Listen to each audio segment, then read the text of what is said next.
Welcome, listeners, to our podcast, Career Cafe.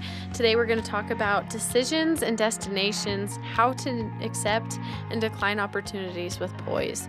So today we have Brandon Street, Jerry Ross, and Clara Webster joining us, and myself, McKinley Hatch. I will be the moderator in this session. So we're going to dive deep into this topic. So tell us a little bit about how you are experts in this area. You know, I've done a significant amount of job negotiation and over the years, whether it was acceptals, denials, and I have a lot of experiences on both sides of this. People successfully accepting, people rejecting the offer positively, and all of the other ways that it can go right, wrong, and sideways. Yeah, thanks, Jerry. And I'm Brandon, and I've spent 20 years in career services field, working with individuals to get them jobs, learning how to appropriately accept those jobs, and we'll talk today a little bit about how to do that in a way that ensures that you're able to get the things that you negotiated as you went through the application process, and also accept that job professionally. Yeah, I'm Clara. I've been working here in the Career Center for about a year and a half now, and have helped a lot of students kind of navigate this process. I'll have them come in and say, okay, I have these different job offers. How do I negotiate these, negotiate pay, that kind of stuff, and also have spent some time, on the hiring side here at SUU, and so I've seen all the different aspects from, negotiating these types of things to rejecting or accepting different offers. Who doesn't want to learn about this topic, Right. Super interesting and very valuable for all of us as we navigate through our careers and everything. So let's talk about it more in depth. Let's talk about the first thing when you are given an offer, right? Let's evaluate that, right? Let's talk about what makes you decide yes or no. Well, hopefully that started way before you got the job offer. If we're going into an interview even, and we haven't really looked into this company much, I think, we're doing ourselves a disservice at this point. We should know already what their culture is, who I'd be working with, what my core responsibilities would be, why I'm important, why they're hiring for this position. All these things should be answered. So as I go through that interview process, I already know, right? And hopefully through that interview process, I've been evaluating. I've asked the right questions at the end of interviews to ensure I know who they are, what they value, and again, what my role would be there, right? And so when we interview, we're kind of going through this process already of evaluation. So, I think it begins long before we are given the job offer. Yeah, and with that too, there are kind of some outside factors you, of course, want to take into account. Where are you going to be living, right? If you're having to relocate, what is the cost of living there, right? Maybe it's a higher offer, but it costs way more to live there, so it's not really that much of a raise or something. So it's good to look at outside factors like that. What's the work-life balance going to be like? There's tons of different factors, that will go into whether or not I want this opportunity. But like Brandon said, hopefully, before you get this call telling you've gotten the job, hopefully you've already put a lot of, real thought into this type of decision. I've had some of these in my personal experience where we posted a wage for a position with the listing. So it wasn't necessarily negotiable. They knew what they were going to make. And we made it down through a set of finalists, and we get our number one. And that number one was going to have to relocate into that position. And when we offered that position, I'm sorry, I've looked into it, and I can't work in that area at that wage. And nothing had changed since the time they applied to the position to the time that we actually offered them position. So it was kind of a bummer for us to then have to go back to the drawing board and figure out who was our next best options when they could have just done some homework and figured out I can't work for that wage in that area. And it's honest, if you can't, that's perfectly fine, but realize those things before you waste people's time working them through to the end of the offer to just decline it and there's no new facts given. Right, because if they were to come back to you and apply again, what would happen? Nope. Exactly. Right. And that's my point, is what we're trying to teach today is how to leave a door open. Right. And if they were to have told you early on in this, hey, you know what, I'm really excited about this job and the company and everything, but as I look into this, I'm not sure that I could live on this wage well before you got to that point where you were offering the job, it'd probably be a different story. Right. Absolutely. No hard feelings with honesty. Right. Right. But when they don't do their research, that's hard to continue on if another opportunity rose up later on in time. Yeah, I love that story. You mentioned offering a job. Let's talk about, as a candidate, you've, done your research, you have applied for this job, you've gone through the interview process, and you've been given the job offer. Let's talk about acceptance etiquette. How do you accept a job offer professionally? Yeah, I mean, obviously, one of the first things I always say start out with is, be gracious and grateful, right? Thank them for letting you know and for letting you know about this, that you've been selected for the opportunity. But definitely don't rush and just say, yes, I'm in, right? Because there's a lot of other factors now that you've got to look into. If there's going to be any negotiating, and also, it's good to take, even a day and just kind of think about it sometimes. If you've got family you've got to talk to about it, right? Like, don't feel like when they offer you the job, you immediately just have to say, yes, I'm in, let's do it. And so it's good to, say, oh, thank you so much. Thanks for letting me know. I'm really excited about, potentially coming and working for you. I did want to take some time to think about it. So is there a good time frame of when I should let you know my final decision, right? Just ask them, in a professional manner, when can I get back to you? Don't feel like you need to immediately jump in right there. I think that's real good advice, Clara. And one thing I would, suggest is it's okay to say, hey, this is going to be an impact on my family, right? And so could I take a day? Could I take 48 hours? Would that be okay if I, took that to speak with my family? But let them know when you'll get back to them. I mean, it's really important to make sure they understand when you'll be getting back to them. Don't ever not get back to them. I mean, at that point, you've really, burned a bridge with that company if you ghost them, right? If you don't get back to them. And so ask for that time and take the time that you need.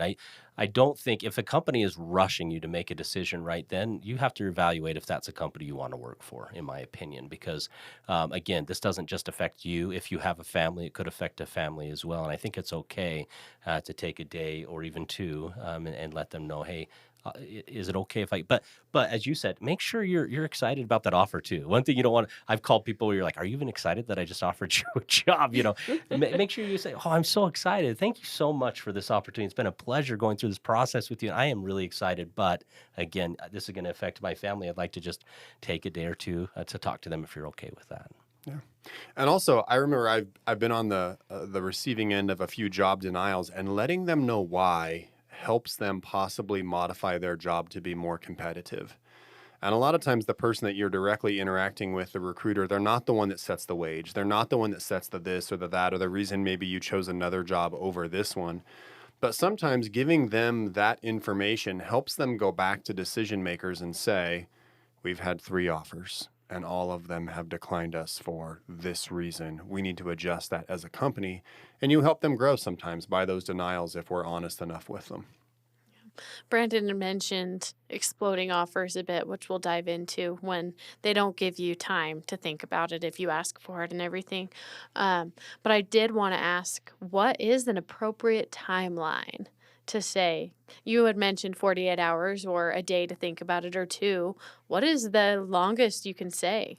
Well, that's a good question. I mean, you've got to be careful not taking too long, right, to get back to them.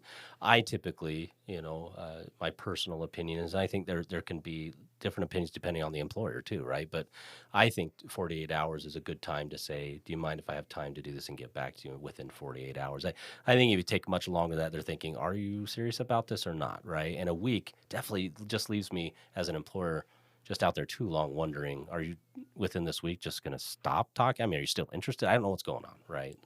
I think we also have to consider there's other candidates in the pool. Right. To where if you take 2 days and you take the full 2 days, and then the next person takes a full 2 days, right, and then the next person, it drags people's anxiety out longer than we need to. If you know it's going to be a no, just call them back and say no. Right. Don't wait for the 48-hour, Exactly. stopwatch to go off before you call them back. If you've made your decision, call them back, let them know what it is so they can move on and you don't keep the other people waiting.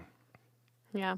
We've talked a lot about accepting offers and how to handle that and asking for time. This is the tricky one, right? How to handle rejection. How to handle rejection gracefully at that, right? Just tell us some strategies behind that and what you'd encourage our listeners to do when they are rejected an offer. Yeah, this is a good one. I personally, I've been on that end. I've been where I was down to 2 candidates, and I received a phone call that said, "Hey, we really, really loved you. This other person just had a little more experience than you had, right?" As I was a younger professional, and what I tried to do at that point is just let them know how appreciative I was that they took the time they did with me, and that we got an opportunity to meet them, and how, if there was ever an opportunity again with them, I'd love to apply. What I wanted to do is leave the door open, so when they left, they go, "Man, should we have hired that guy?" Right? Like, and I felt like they said that when they got off. It's like, "Man, we really did like you." You know what I mean? And I wanted to just leave that open, and them excited if I did apply again. They go, "Yeah, that we loved him," right? Yeah. And I like feedback too, to where if you get that denial, can you say, "Can you tell me some things that I can improve, some skills I could build, some experiences I could have?" And then really take that personally to where the next time you're interviewing for this position, they would look foolish not choosing you. You've improved yourself and you've taken their words to heart, improving yourself as an applicant. Yeah, and one other thing I like to remind students of is it's not always, it's obviously not fun usually to get the call saying you didn't get a job, but it's also not fun to be the one to have to call people and tell them you didn't get a job. And so, what they're looking for is, they're just hoping that it goes smoothly, right? And that you're able to kind of just gracefully say, "You know what, thank you for letting me know. And, I appreciate just getting the time or taking the time to get to know me. And, just know that no one's excited telling you that you didn't get a job. So it's good to just handle that with grace and just say, thanks for letting me know. Really liked getting to know you guys." Well, and I think that's on us as the receiver of that call to make sure that we are positive, right? Again, as you've said, I didn't like making those calls when I had to as an employer, and so be positive. Let them know again, and you were enthusiastic, just the chance to work with them and go through the interview process, and let them know, I hope there's another opportunity that I get a chance to talk to you again, right? And that makes it easy for them. Mm-hmm. Yeah. We've talked about accepting a job offer and now rejecting or being rejected, right? Let's talk about how to manage when you're offered multiple jobs at the same time. This one's tough because the employers don't want to come in second. They want to think that they're the one that you've been dying to work at. You said yes. Everything is magical, and we run on the yellow brick road towards career success. And sometimes it's not like that. And you have multiple things. So time is honesty. Personally, this is just my personal opinion. I don't know that I'm saying I've got multiple offers coming in. I think I'm saying I need some more time to make sure this is the correct decision for myself and my family. And then I'm hanging up the phone and I'm calling the place where I really want to work and saying, "Hey, this is where I want to be. This is the job I really want to have. Where are we at? Can you give me a finish line of when is it going to be until we make the decision with them?" And just reinforce with them that they're really the place that you want to work, and see what you can do to rush them on that decision, so that you can also, have some honesty and integrity getting back to the other person if that one works out to be the same. I think it's good advice. I mean, again, we have to be gracious through this process, and while you're trying to rush them through, not be too pushy through that process, right? I mean, so there's a nice balancing act we've got to do there. But for sure, I'm with you. Don't tell each employer that you applied for jobs and have other offers out there. Especially, don't be the person who uses that as leverage against an employer. I think, at that point, there may be where the employer just says, "You know what? Good luck with the other opportunity," right? And then hopefully the other opportunity does pan out at that. So, I've sat down with students here and said, "Okay, we need to make some decisions here. You just got an offer. I understand you're waiting on this, but how do you know you're even going to get that other job? You don't. And if you give this one up, now you may be out 2 jobs. So you just need to evaluate, is this a job that could help you get where your career goals are? Is it something that's going to help you grow as a professional? Does it meet the goals you have for yourself? If it does, then what are you waiting for, right? There may be an opportunity in the future with that other company when you've had some experience to apply again there, but there's no guarantee with the other jobs. And I found when people have used that leverage and we buckled, they just use the leverage again later. It just becomes a habit at that point to where salary and things are always a negotiation with them when you buckle on the first thing. Right. There's nothing wrong with negotiation, but when you directly leverage one versus another, it's not good. Awesome. Thanks for touching on that. Last thing I wanted to ask about was exploding job offers. So an exploding job offer is an offer with a short deadline, right? For you to accept the job. If any deadline, right? If any, right? Like, tell me now, yes or no. Right. I'm just kidding. This is usually what some employers will use to pressure candidates, into making a decision quickly because either they're in a competitive market and they're looking for people now, right? Or whatever that looks like. So I guess tell us why exploding offers exist, and how to navigate those as the person getting that exploding offer. How do you handle an exploding offer when you truly don't know yet? You need to talk to your family and you need to make those decisions. Well, first of all, I'll just say this. Employers, please avoid doing that to candidates. I mean, these are individuals who are, again, they have lives, they have families, and job changes aren't a small decision in life. They're not. You want them to be there for a while, and they're making a big decision in their life what they're going to do with the majority of their week, right? With the majority of their life over the next year or two, and so please, give them the grace to have that at least 24 to 48 hours to make a decision with their family. That's what I'd ask, number one. But in these cases where I know there's been times I've worked with students who've had exploding offers, I've sat down with them and just said, is this something you've dreamed for? Is this something you've wanted, right? If it's not necessary, then I ask myself, with these type of tactics, is this the type of employer you want to work for? Meaning, if they've given you an exploding offer and they're not budging at all for you to allow you some grace to talk to your family and that, do you really want to work for a company like that, right? Or a business that doesn't allow you grace to at least these things in your life, to work-life balance we talk about, right? And in this case, I'm trying to do that by at least talking to my family. So we've had some honest conversations, though. Sometimes students have accepted it with that because that's what they wanted to do, which is great.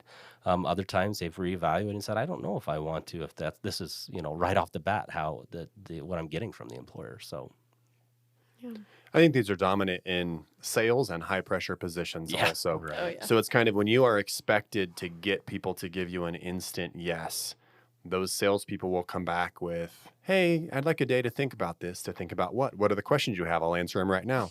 Well, I'd like to talk to my wife. What's her number? Let's get her on the phone. They really push to get that yes out of you right now, when maybe the honest answer is you need to take a walk on it and you need to evaluate the multiple things that it may impact. What's the upward movement? What's a lot of the different things that you couldn't evaluate until this moment?